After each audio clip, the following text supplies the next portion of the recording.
소중한 나 무한기고.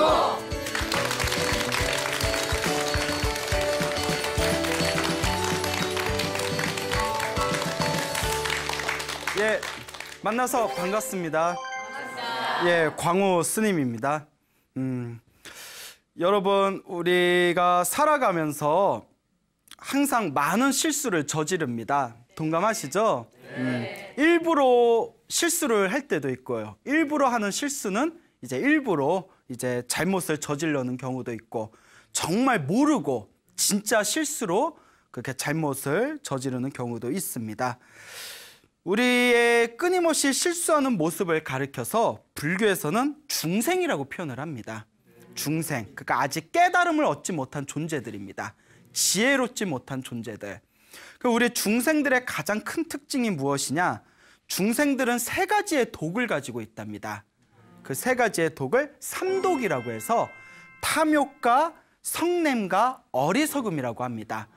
여러분, 탐욕 있어요, 없어요? 있어요. 있잖아요. 맛있는 거 있으면 배부른데도 하나 더 먹고, 그것도 이제 탐욕이에요. 그리고 이제 남이 가지고 있는 좋은 것을 보면 나도 모르게 질투가 나고, 그런 질투의 마음도 탐욕이고요. 무언가 더 높은 자리에 올라가기 위해서, 더 많은 걸 소유하기 위해서 어떤 발버둥 치는 모습 자체가 탐욕의 모습들이죠. 그리고 탐욕과 성냄, 분노심입니다. 여러분, 화 많이 내요, 안 내요? 많이 내요. 많이 내요? 예. 신경질 많이 부리십니까? 네. 예, 이렇게 화를 내고 신경질 부리는 자신의 모습이 바로 성냄의 독입니다. 그 중생은 근원적으로 어리석어요. 예, 어리석기 때문에 중생이라고 합니다. 그래서 탐욕과 성냄과 어리석음의 세 가지에 의해서 중생들은 오염되어 있다고 합니다. 그래서 탐욕과 성냄과 어리석음을 수행으로 완전히 소멸시키면 우리는 그분을 깨달음을 얻은 자라고 부릅니다. 자, 이렇게 탐욕과 성냄과 어리석음에 의해서 오염되어져 있는 존재를 중생이라고 했을 때, 이 탐욕과 성냄과 어리석음의 뿌리는 바로 이 삼독의 가장 중요한 뿌리는 역시 어리석음이 뿌리가 됩니다. 어리석기 때문에 탐욕과 성냄을 일으키는 것이죠. 그렇지만 가장 중생에게 무서운 업보를 불러일으키는 것은 세 가지 중에서도 이 분노, 성냄의 업보가 더 강하다고 합니다. 왜냐하면 탐욕과 어리석음은 당장 저질러도 그 업보가 천천히 익는다고 합니다. 천천히 업보가 익어가고 무르익는데, 분노는 그 자리에서 받는답니다. 그 자리에서 분노를 일으키면 그 자리에서 바로 영향을 받는 것이 바로 분노의 업이라고 합니다. 그래서 불교에서는 화내지 말라고 합니다. 화내지 말라, 성내지 말라, 분노하지 말아라. 그런데 쉬워요, 어려워요? 어려워요. 어렵죠. 예. 그리고 요새 세상에는 화 안 내면 호구 소리 듣죠. 예? 야, 쟤 호구야, 화도 못 내. 그래서 가끔 상담을 받는 것 중에 하나가, 스님, 저는 사람들한테 싫은 소리를 못하고 화를 잘 못 내요. 그래서 사람들이 저를 우습게 보고 호구로 여겨요. 그러면 불교적인 관점에서 봤을 때 지금 이 상황에서는 사람들한테 잠깐 무시받을 수도 있고 호구 소리 들을 수도 있지만 장기적으로 보면 화를 안 내고 사람들에게 싫은 소리 못하는 것 자체는 그게 나중에 선업이 된다고 합니다. 그러니까 화를 못 내는 것 자체를 자기 자신이 약하다고 생각하지 말고 내가 전생에서부터 수행을 많이 해서 화를 못 내는 성격을 타고 태어났나 보다. 이렇게 좀 긍정적으로 생각해도 좋을 것 같습니다. 그래서 어느 심리학자는 화를 내지 못하는 사람을 위한 처방으로 화는 내지 말아라. 대신 싫은 건 싫다고 단호하게 얘기해라. 또 이런 처방을 내리기도 합니다. 화 안 내고 그냥 싫어 이렇게 얘기하면 되잖아요. 자, 분노라는 것은 불교에서는 굉장히 우리에게 악업을 일으키고 불행을 가져다주는 업보로 여기고 있는데요. 화를 많이 내는 사람은 죽은 뒤에 지옥에 떨어지거나 혹은 낮은 축생이나 악귀라든가 낮은 세계에 떨어지게 된답니다. 그리고 화를 많이 내는 사람은 신경질을 내고 화를 내고 다혈질인 사람들은 설사 사람으로 태어나도 못생긴 과부로 태어난답니다. 얼굴 엄청 못생겼대요. 여러분들 신경 안 쓰셔도 될 것 같아요. 그래. 어색해지는 분위기 뭔가요? 그래요. 자, 그 실제로 우리 불교에서는 화를 많이 내면 인간으로 태어나도 굉장히 못생긴 업보를 받는다. 반대로 사람들한테 화를 내지 않고 항상 미소로서 사람을 대하는 사람들은 다음 생에 모든 사람들이 좋아하는 미남 미녀로 태어난다고 합니다. 그 어쨌거나 분위기 자꾸 이상해지네요. 그 어쨌거나 미남 미녀로 태어난다는 것 자체가 전생에 선업을 많이 지은 거라고 합니다. 그래서 우리가 특히 한국은 외모 지상주의가 너무 심하지 않습니까? 한국은 유독 그 외모에 대한 어떤 관심도가 너무 높은 것 같은데요. 외국 사람들이 한국에 와서 가장 이해가 안 되는 게 한국인들은 너무 외모 지상주의가 다른 나라보다도 훨씬 더 심한 것 같다라는 그런 말을 한결같이 합니다. 자, 어쨌거나 한국을 떠나서 외모를 중요시 여기는 한국을 떠나서 영국이나 유럽이나 다른 나라에서도 이 외모에 대한 부분에 대해서 실험 통계를 한 적이 있답니다. 실제로 잘생긴 미남 미녀가 평균적으로 연봉이 더 높답니다. 아니 못생긴 것도 서러운데 그런데 불교에서는 부처님은 상대를 사람을 그렇게 외모로 보라고 하지 않습니다. 그 사람의 마음이 중요한 것이고 그 사람이 어떤 의도, 어떤 마음으로 살아가는지 그게 중요한 것이다라고 부처님께서 말씀하시고 사람을 절대 겉모습으로 판단하지 말아라. 우리 부처님께서 끊임없이 그렇게 말씀은 하시지만 그렇게 말씀하시면서도 당신께서도 경전에 보면 어쨌거나 미남 미녀로 태어난 건 전생에 복이 많은 것이다 라는 구절이 분명히 있기는 합니다. 그 부처님의 가르침을 보면 반짜빠삐라는 여인의 이야기가 있습니다. 반짜빠삐, 이름이 반짜빠삐입니다. 반짝반짝거리나 봅니다. 이 반짜빠삐라는 여인네가 있었는데 지독하게 못생겼답니다. 근데 경전에는 심각하게 못생겼대요. 아주 지독하게 못생긴 가난한 집에 여인네가 있었다고 합니다. 그래서 너무나 못생겨서 이름을 반짜빠삐라고 줬는데 반짜빠삐의 뜻이 몸에 결함이 있는 자라는 뜻입니다. 너무 못생겨서 이렇게 보면 무슨 결함이 있는 사람처럼 보일 정도로 그렇게 사람들에게 손가락질을 받던 그런 여인네가 있었습니다. 집도 가난한데 얼굴까지 못생겼습니다. 어떻게 하면 좋습니까? 남 얘기 같지가 않아요. 물론 제 얘기입니다. 그러니까 이제 이 반짜빠삐가 그렇게 얼굴이 지독하게 못생겼고 그렇게 집안이 가난했는데 특별한 능력이 하나 있었답니다. 지압을 기가 막히게 잘했대요. 손가락에 신이 들린 것 마냥 반짜빠삐의 손길을 스쳐간 지압을 받은 남자들이 다들 반짜빠삐에게 사랑을 느낄 정도로 엄청난 지압의 신이었다고 합니다. 저 강남에 샵 하나 차리면 완전 대박 나겠어요. 하루의 피로는 누구에게? 반짜빠삐에게 맡기세요 해가지고 그러니까 많은 남자들이 지압을 잘한다는 소문을 듣고 그 당시 뭐 인도나 뭐 그런 데는 지압 문화, 마사지 문화가 좀 발달했나 봐요. 그래서 반짝빠삐가 하도 지압을 잘한다니까 지압 받으러 갔다가 2번 놀란답니다. 너무 못생겨서 놀라고. 예? 뭐야. 그래서 얼떨결에 받았는데 너무 지압을 잘해서 2번 놀랐다고 합니다. 지압 솜씨가 너무나 훌륭하다 보니까 세상에 널리 퍼지게 됩니다. 그래서 그 나라의 바라나시라는 그 도시의 국왕에, 이 바라나시의 국왕에 반짝빠삐를 부릅니다. 지압을 잘한다는데 내가 목도 아프고 어깨도 아프고 허리도 아픈데 그 지압을 한번 시켜봐야겠다. 이제 딱 부릅니다. 역시 왕도 2번 놀랍니다.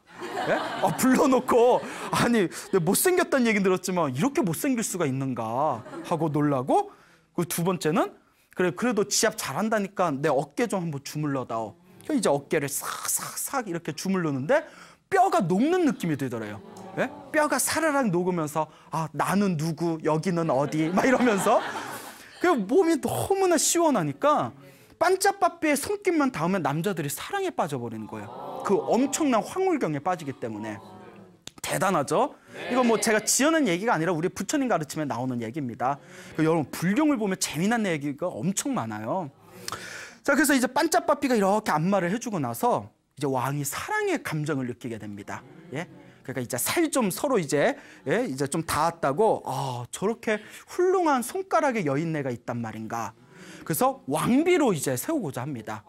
예? 그래서 이제 내가 아내로 맞이하고자 하는데 한 가지 마음에 걸리는 게 명색에 자기가 이 나라의 국왕이고 왕인데 저렇게 못생긴 여자를 왕비로 세우면 사람들이 분명히 비난을 할 거다. 뒤에서 흉을 볼 거다.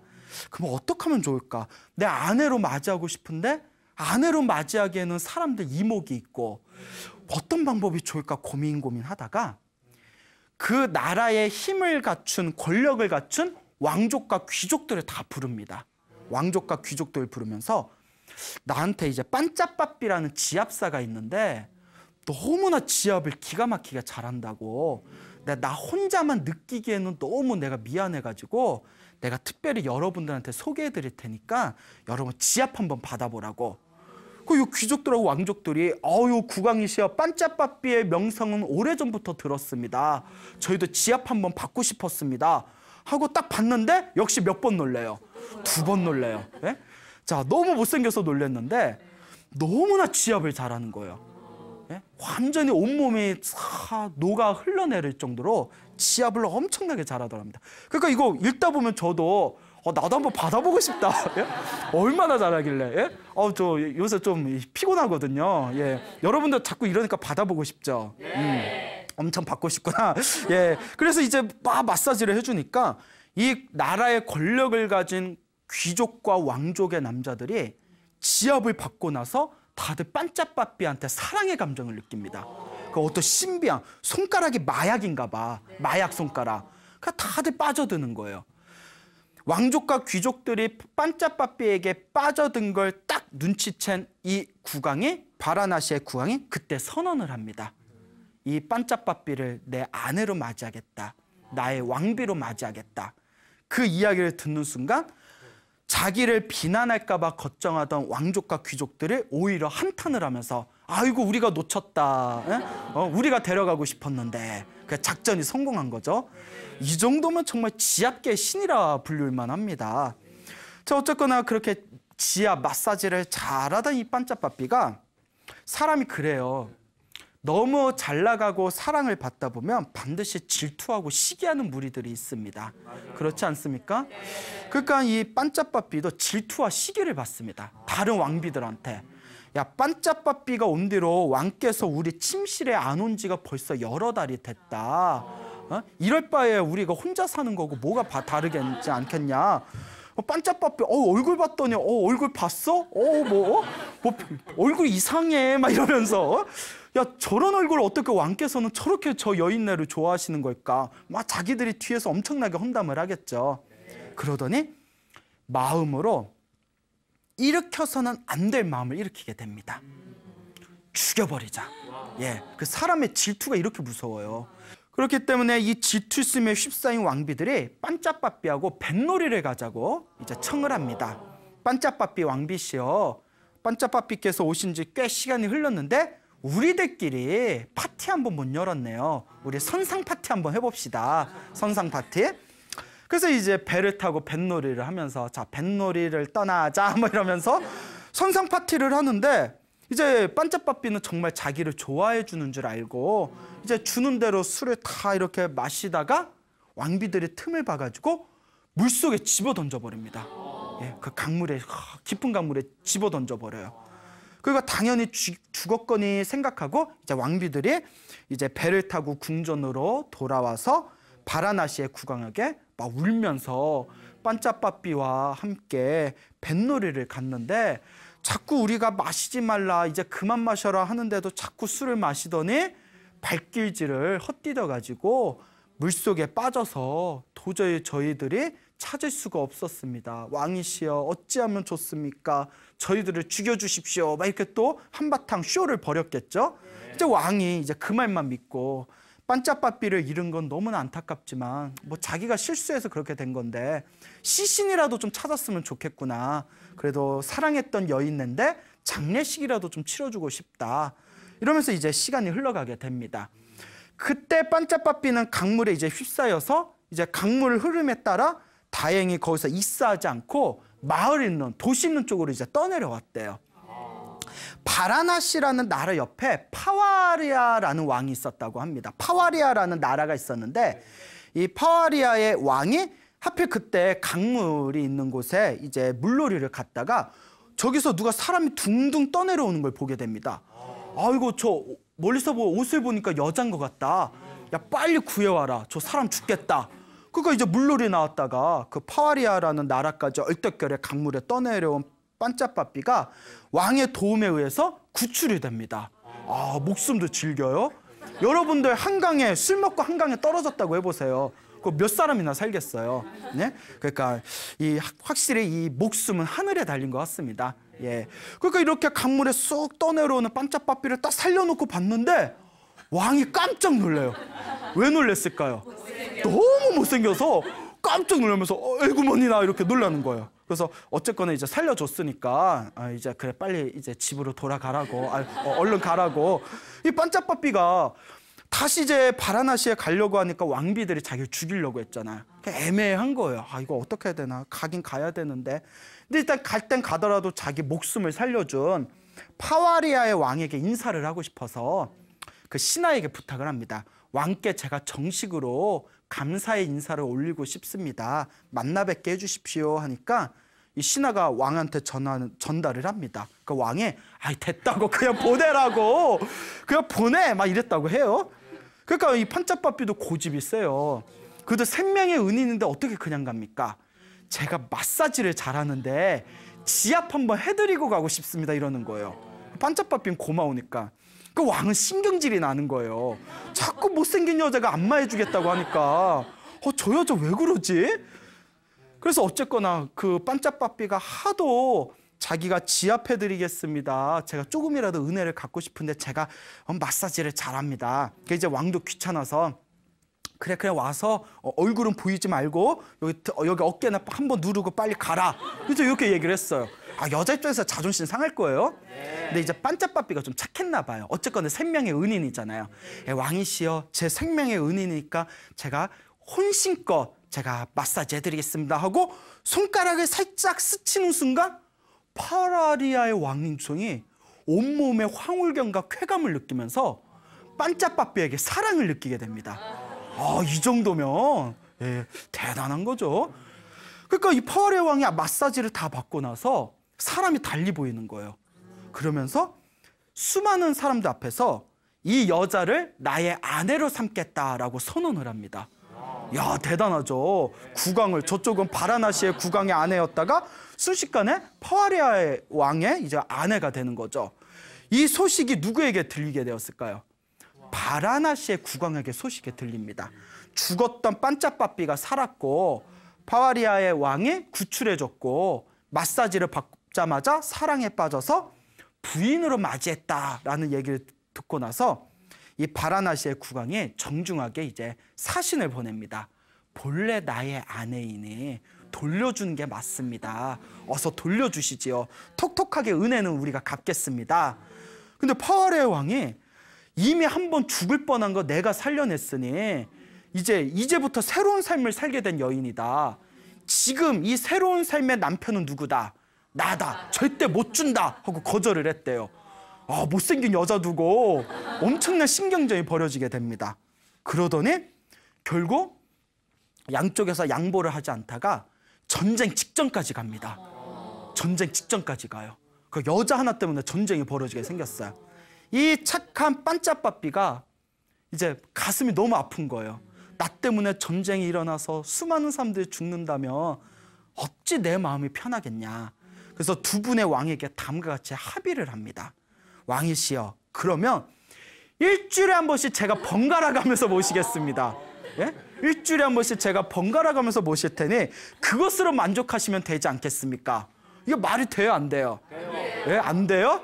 그런데 두 왕은 그래, 전쟁을 해서 서로가 이제 생명을 잃게 되느니 그러면 판짜빠삐가 일주일씩 나라를 번갈아 가면서 국왕을 시봉하고 모시는 걸로 하자꾸나 하고 합의를 보는 도저히 거짓말 같은 이야기가 바로 우리 부처님 가르침에 내려오고 있습니다. 이 근데 가난한 게 문제가 아니에요. 가난해도 예쁜 여자들이 뭐 남자 잘 만나서 성공하는 뭐 신데렐라 스토리 이런 것들이 있지 않습니까? 저 그런 스토리 별로 안 좋아하는데 그런데 가난하고 얼굴도 엄청나게 못생겨서 이름조차 몸에 결함이 있는 여자라는 뜻의 반짝빠삐가 무슨 능력이 있어서?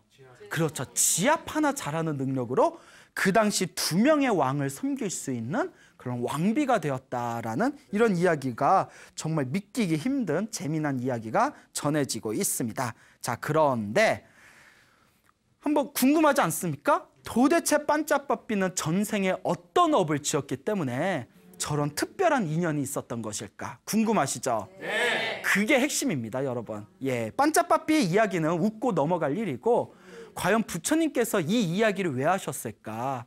바로 전생에 반짝빠삐가 지었던 업보의 이야기를 통해서 우리 불자들에게 경각심을 주기 위해서입니다.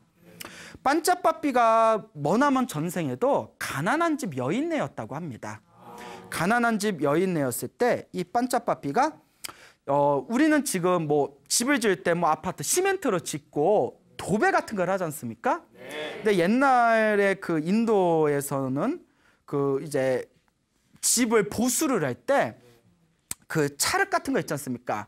찰흙 같은 거 이렇게 반죽을 해가지고 재 있죠? 재하고 이것저것 섞어서 반죽을 해서 그걸 벽에다 깨끗하게 바르는 겁니다.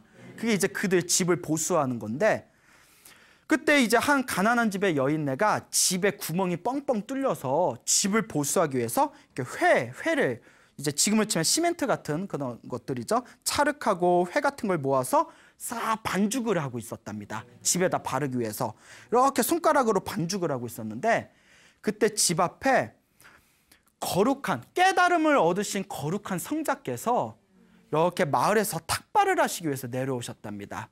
그래서 탁발을 해서 이렇게 이제 쌀을 얻기 위해서 탁발을 위해서 내려오셨는데 때마침 그 반짝빠삐 전생에 그 여인네가 이제 반죽을 하고 있는 집을 싹 지나가려다가 반죽을 하고 있는 모습을 보고는 나도 내가 있는 우리 그 절에 거기에 이제 반죽을 좀 새로 해야 되는데 저걸 좀 얻었으면 좋겠다라고 이제 그 성자께서 한 생각을 일으킵니다.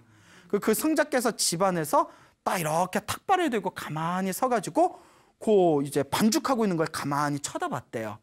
그러니까 반죽하고 있는 여인네가 거기 수행자가 가만히 쳐다보고 있으니까 요거 반죽을 달라는 뜻이구나 하고 딱 알아차릴 거 아니에요.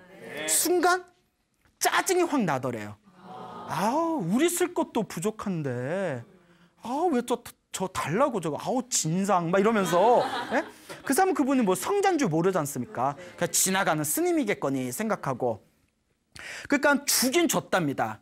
스님 이거 좀 가져가세요. 떼어드릴게 가져가세요 하고 줬는데 주면서 일부러 인상을 팍팍 쓰고 신경질을 내고 짜증을 팍팍 내면서 가져가 뭐 이런 식으로 이렇게 떼어줬답니다. 자, 이와 같은 전생의 업보로 그때 짜증을 내고 화를 내고 신경질을 냈던 그 과보로 이번 생에 그렇게 못생긴 얼굴을 얻게 된 거였다고 합니다. 거룩한 성자에게 신경질을 냈던 과보로 못생긴 업보를 받게 된 거고, 제가 서두에 말씀드렸죠? 화를 많이 내면 못생긴 과보를 얻게 된다.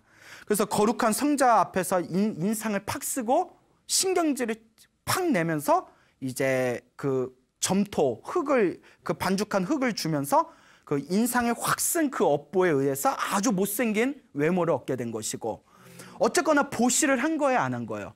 그렇죠. 어쨌거나 거룩한 성자에게 보시를 하긴 했잖아요. 거룩한 성자를 보시했기 때문에 이번 생에 왕비가 될 수 있는 그런 높은 자리까지 올라가게 된 거다. 그리고 올린 게 바로 뭐였죠? 찰흙이었잖아요. 찰흙, 반죽한 찰흙. 반죽할 때 뭘로 하죠? 손가락으로 하잖아요. 자기의 손가락으로 반죽한 그 흙을 보시한 그 복력의 힘으로 이번 생에 어떤 사람이든 그 손가락을 닿으면 사랑을 느끼는 그런 지압의 신이 될 수 있었던 것이다 라는 이야기가 전해지고 있습니다. 이게 바로 업보입니다. 이게 불교에서 말하는 업보예요. 잘하면 잘한 만큼 잘한 거는 자기가 받고, 못하면 못한 만큼 못한 것도 누가 받는다? 내가 받은 거예요. 만약에 판짜빠삐가 그 반죽을 올리면서 미소를 지으면서 기쁜 마음으로 올렸다면 어떤 얼굴로 태어났을까요? 엄청난 미인으로 태어났겠죠. 그와 같습니다. 그래서 우리 주변에 보면 집안은 엄청나게 부자인데 이제 얼굴이 못생긴 게 약간 콤플렉스인 분들이 계세요. 그런 분들이 이제 막 또 성형수술하러 다니고, 야 어디가 괜찮대? 거기 괜찮대? 막 이러면서, 예? 그런데 이제 막 찾아가고 하지 않습니까? 막 보톡스 맞고. 이번 생에 부자로 태어난 거는 전생에 보시를 많이 해서 그렇습니다. 보시 많이 베풀었기 때문에. 근데 부자로 태어났는데 자기가 컴플렉스를 느낀 만큼 얼굴이 못생겼다면 전생에 보시를 많이 하면서 또 뭘 많이 했구나. 짜증을 많이 내고 화를 많이 냈구나. 이렇게 생각해 볼 수가 있겠죠. 그리고 이번 생에 보면 이렇게 길을 지나가다가 헉 하면서 한 번 이렇게 뒤돌아서 한 번 더 쳐다볼 정도로 뭐 예쁜 여자들이 있을 수 있지 않습니까? 네. 얼굴은 예쁜데 집안이 좀 넉넉하지 못하고 가난한 그런 여성분들도 아마 있을 겁니다. 그렇죠? 네. 또 뭐 얼굴이 굉장히 잘생겼는데 집안 형편이 좋지 못한 그런 남자분들이 계실 수도 있습니다. 그렇죠? 네. 잘생겼는데 집안 형편이나 어떤 경제적으로 어려우신 분들은 전생에 화는 별로 안 내서 이번 생에 잘생긴 외모는 얻었지만 전생에 다른 복을 많이 짓지 못해서 보시를 하지 않아서 이번 생에는 경제적으로 어려운가 보구나. 이런 식으로 우리가 유추해서 생각해 볼 수가 있는 겁니다.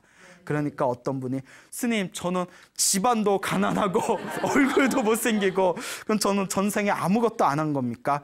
글쎄요. 제가 부처님 같은 신통력이 없어서 딱 이렇다 단언해서 얘기할 수는 없지만 제가 말씀드릴 수 있는 조심스럽게 말씀드릴 수 있는 거는 결국 자기 업은 자기가 받는 것이고 이번 생에 짓는 공덕도 언젠가는 내가 받게 될 것이다 라는 것을 꼭 말씀드리고 싶습니다. 부처님 당시에 코살라국이라는 나라가 있었습니다.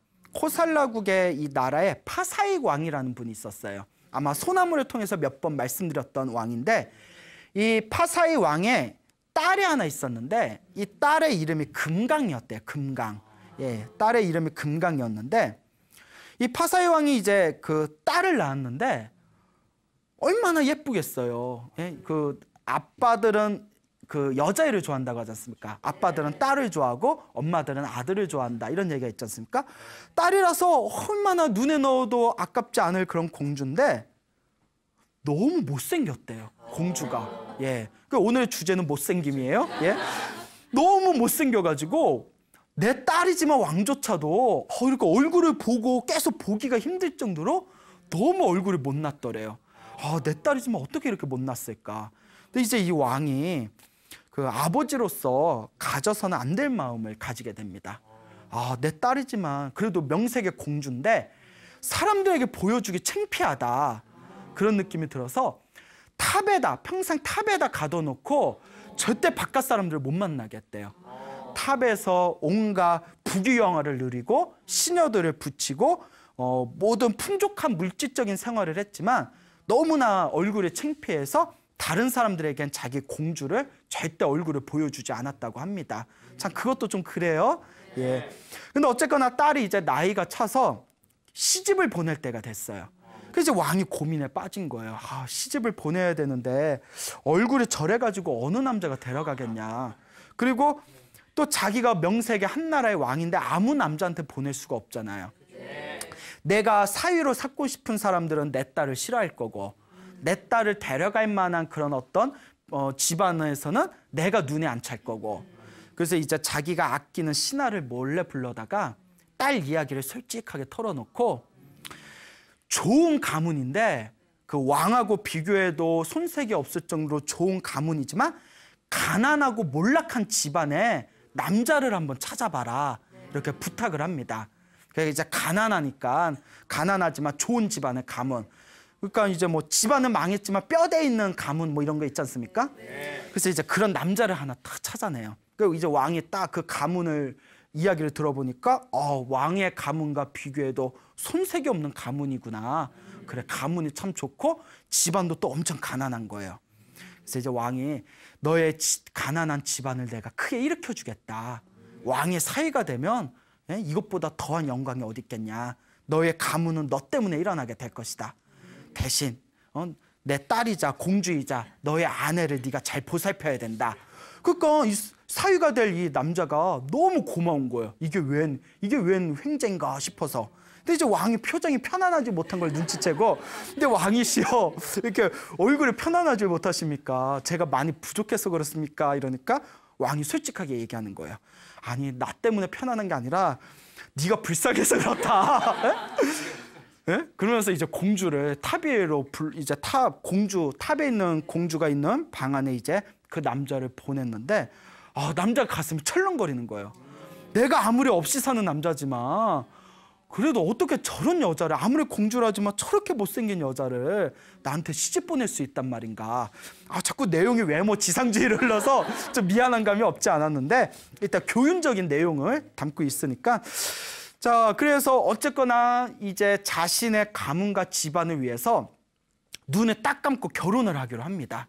결혼을 하기로 했는데 왕이 명령을 내립니다. 어떤 일이 있어도 너의 아내를 사람들한테 보여주지 말아라. 이거는 왕인 나하고도 관계가 되는 거다. 내 딸을 절대 다른 사람한테 보여주지 말아라. 그러고 이제 어쨌거나 둘이 결혼을 하고 그렇게 이제 결혼 잔치가 벌어지게 됐어요. 그 인도에서는 결혼 잔치 한 번 하면 뭐 한 달, 두 달씩 한다고 그러잖아요. 사람들 다 모아놓고. 그렇게 이제 막 결혼 잔치를 하게 되었는데 결혼 잔치 때에도 이제 남편이 이제 아내를 잔치에 이제 부르지를 않는 겁니다. 그리고 이제 부인에게 솔직하게 얘기하는 거예요. 공주님, 당신하고 나하고 부부의 연을 맺었지만 나도 얼떨결에 결혼한 거고 사실. 그리고 왕께서도 절대 친척이나 친구나 다른 사람에게도 공주님 얼굴을 보여주지 말라고 했습니다. 근데 그렇게 알고 잔치는 내가 혼자 참석해서 제가 잘 이렇게 이야기하고 마무리 짓겠습니다. 그리고 이제 방으로 나가니까 어쨌거나 이 공주도 자기 인생에 있어서 한 명뿐인 남편이잖아요. 그 공주님도 남편의 마음에 들었나 봐요. 근데 남편한테 그런 소리를 들으니까 막 그 자리에서 막 대성통곡을 하면서 막 죽니 마니 이렇게 살 바야 내가 이런 부귀영화가 무슨 필요가 있느니. 그 여자로서 참 비참한 어떤 발언들이잖아요. 그러니까 이제 남편은 남편대로 그 가슴이 편안하지 못하는 거예요. 그래서 이래서 친구들 술 먹고 있는데 그 친구들이 야, 공주님이면 얼마나 예쁘겠냐, 얼굴 한번 보여도 막 이러면서 사람 속도 모르고 막 찔러대는 거예요. 아니야, 공주님 그냥 그래, 평범하게 생기셨어. 그러지 말고 얼굴 한번 보여줘.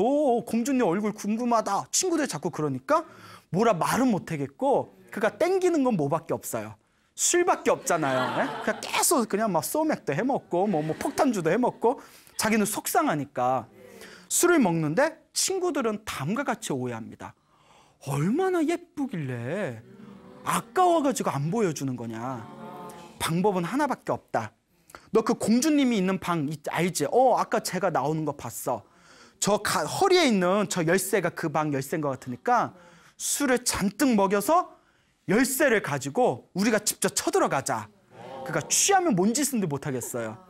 그래서 이제 이 친구들이 잔뜩 이제 폭탄주를 먹여놓고 이제 그 부마, 이제 공주의 남편이 이 부마가 이제 그 책상 위에 술상 위에 엎어져 버리니까 몰래 허리춤에서 이제 열쇠를 탁 따옵니다.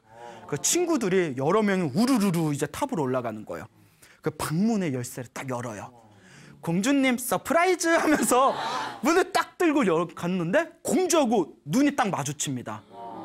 마주치는 순간 친구들이 깜짝 놀래요. 헐 대박 막 이러면서 대박. 그러면서 이제 밑으로 탁 내려오는데 이제 친구가 이제 잠에서 깼어요. 이제 정신을 차렸는데 어떻게 된 거야? 그러니까 친구들이 이렇게 툭툭 치면서 그럴 줄 알았어 이러는 거예요. 뭐가? 야, 왜 안 보여주나 했더니 안 보여줄만 하다. 어쩜 저렇게 공주가 아름답고 예쁘냐. 살다 저렇게 예쁜 사람 처음 본다. 그 난리가 난 거예요. 뭔가 이야기가 이상하죠. 그러니까 처음에는 이 부마가 얘가 장난치나 아니면 얼굴 보고 놀래서 내가 너무 불쌍해서 위로를 해주나.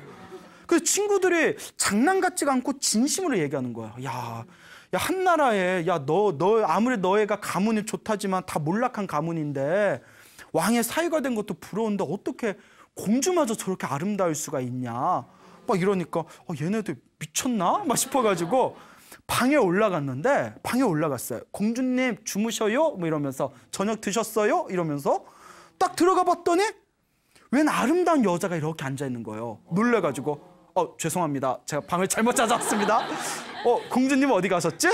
근데 공주님 방이 맞는 거예요. 그래서 이제 부마가 남편이 죄송한 처음 뵙는 분인데 누구시죠? 했더니 그 공주가 시고 웃으면서 저 공주 당신의 부인 공주인데 금강인데 당신 부인도 못 알아봅니까? 이러는 거예요.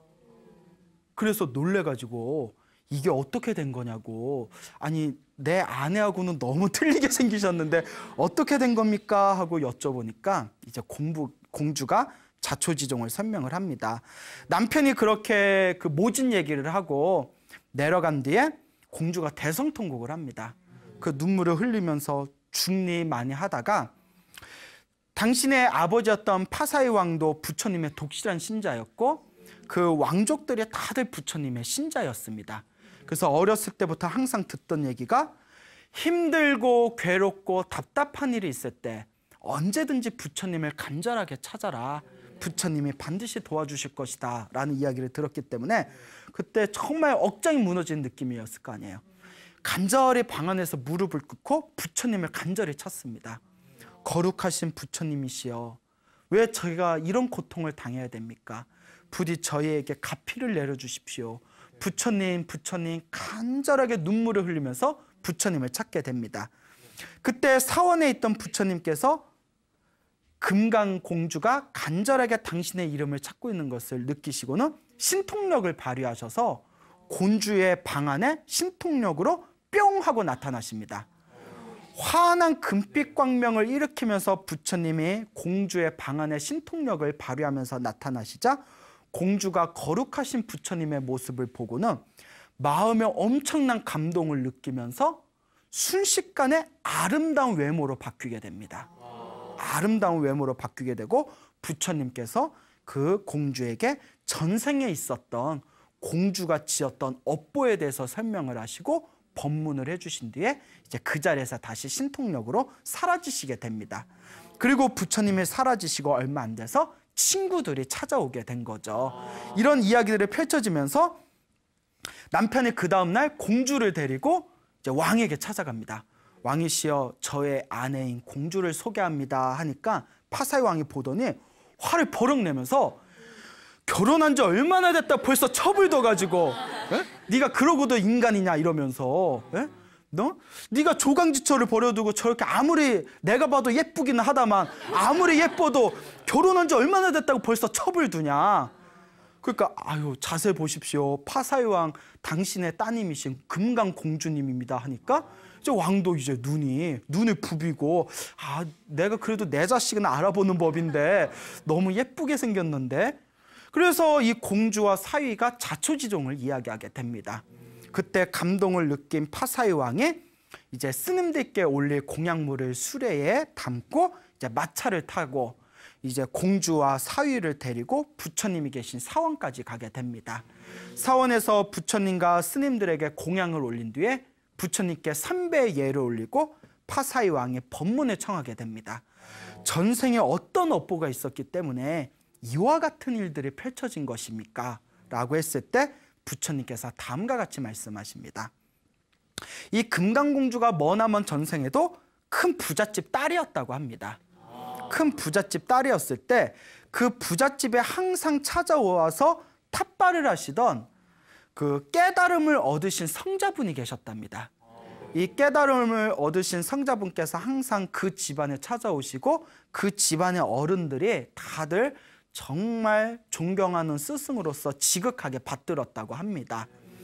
그런데 이제 집안 식구들이 성자분께서 찾아오실 때마다 항상 이렇게 공양을 올렸는데 그때 이 금강공주가 전생에 그 부잣집의 어린 딸이었을 때 어린 마음에 성자의 얼굴을 이렇게 보더니 어쩜 저렇게 추하고 못생겼을까 하고 짜증 섞인 말을 내뱉었다고 합니다. 아무리 어리지만 다른 사람 외모에 대해서 그렇게 함부로 비하하면 돼요, 안 돼요? 안 됩니다. 우리 가끔 인터넷에 보면 정말 인성에 문제가 많은 사람들이 저기 어떤 연예인들이라든가 어떤 사람의 얼굴을 온갖 악플을 달고 입에 담을 수 없는 글들을 올리는 걸 봅니다. 불교적인 관점에서 보면 그 업도 언젠가는 어떻게 될까요? 자기가 받을 수밖에 없습니다. 이 자리에 계신 많은 분들은 절대 악플 같은 거 안 다시죠? 예, 달아서도 안 되고 그런 것들은 생각조차 해서는 안 됩니다. 남에게 내뱉은 악한 말은 언젠가 나에게 다시 돌아올 수 있다라는 인과 업보의 가르침을 여러분들이 잘 이해를 하셔야 됩니다. 이 세상에 있는 수많은 사람들이 부처님의 인과 업보를 정말 제대로 바르게 믿는다면 이 세상이 얼마나 아름다워지겠습니까? 그렇지 못한 게 바로 중생의 업보인 것 같습니다. 중생의 한계이겠죠. 자, 어쨌거나 그 거룩한 성자를 보면서 어쩜 저렇게 추하고 못생겼을까 하고 그 외모를 비하합니다. 그때 거룩한 성자께서 저 어린 딸이 이 깨달음을 얻은 성자를 저렇게 외모를 심하게 비하한 저 입으로 지은 업보 때문에 저 아이는 수없는 다음 생에 못생긴 외모를 얻게 되겠구나 하는 안타까운 연민을 느끼게 됩니다. 그래서 그 잘못된 마음을 고쳐주기 위해서 거룩한 성자가 하늘로 솟구쳐서 온갖 신통력을 보입니다. 화려한 신통력의 모습을 보인 뒤에 땅에 내려와서 고요한 목소리로 법문을 해줍니다. 그때 어린 딸일만정, 비록 나이가 어릴망정 거룩한 성자의 그 위대한 신통력과 법문을 듣고 나서 딸이 아이고 저 큰 스님이신데 위대한 성자이신데 내가 참으로 못할 말을 했구나라는 걸 느끼고는 거룩한 성자에게 3배의 예를 올리고 성자시여 거룩한 큰 스님이시여 제가 입으로 못된 업을 졌습니다. 제 잘못을 받아주십시오 하고 그 자리에서 지극한 마음으로 참회를 합니다. 그때 그 거룩한 선제께서 그 참회를 받아들이십니다. 네가 입으로 지은 업은 언젠가 네가 받게 된다. 항상 입을 조심하고 너의 행동가짐을 조심해라. 업은 참으로 무서운 것이다 라는 법문을 해주시게 되죠. 그리고 어린 딸은 정말 공경하고 순수한 마음으로 그 뒤로 거룩한 성자에게 항상 진귀한 음식을 공양 올렸다고 합니다. 부처님께서 다음과 같이 말씀하십니다. 이와 같은 전생의 업보에 의해서 저 스님은 왜 저렇게 추하고 못생겼을까 하고 입으로 지은 구업 때문에 못생기게 태어났다고 합니다. 하지만 뒤늦게나마 지극한 마음으로 제가 잘못했습니다. 제가 지은 이 입으로 지은 구업을 용서해 주십시오 하고 참회한 공덕으로 이번 생에 부처님의 거룩한 모습을 보고 다시 아름다운 외모로 바뀌게 된 거라고 합니다. 그러니까 자기의 잘못을 뉘우치는 참회가 이렇게 중요한 거예요. 그리고 그 뒤로 항상 그 거룩한 성자에게 진귀한 음식을 공양한 그 순수한 공덕의 힘에 의해서 이번 생에 공주로 태어나고 물질적으로 항상 풍요로운 삶을 살 수 있게 되었다고 합니다. 여러분, 이와 같이 자기가 지은 업은 자기가 받는 겁니다. 여러분들 살아가면서 오늘 가서 거울을 한번 보세요. 거울아 거울아 누가 제일 예뻐? 이렇게 한번 물어보시고 나 정도면 괜찮다 싶은 분들은 전생에 나름대로 선업을 많이 지으신 거예요. 하지만 살아가면서 안 좋은 일이 생기거나 자기 자신한테 부족한 게 많이 느껴진다면 아이고 내가 전생에 복을 많이 짓지 못했구나 스스로 한번 고민해 봐야 됩니다. 그리고 과거는 과거일 뿐 미래의 행복한 삶을 위해서 여러분들이 이번 생에 열심히 복과 선업과 공덕을 짓는다면 여러분들의 다음 생이건 다다음 생이건 여러분들의 미래는 행복함으로 가득 채워지게 될 겁니다. 여러분 행복해지고 싶습니까? 네. 행복한 삶을 창조하고 싶습니까? 네. 복을 지으십시오. 선업을 지으십시오. 공덕을 쌓으십시오. 복과 선업과 공덕의 힘이 여러분들을 진정한 행복의 길로 이끌어 줄 것입니다. 오늘 여기서 마치겠습니다. 소중한 나 무한 행복!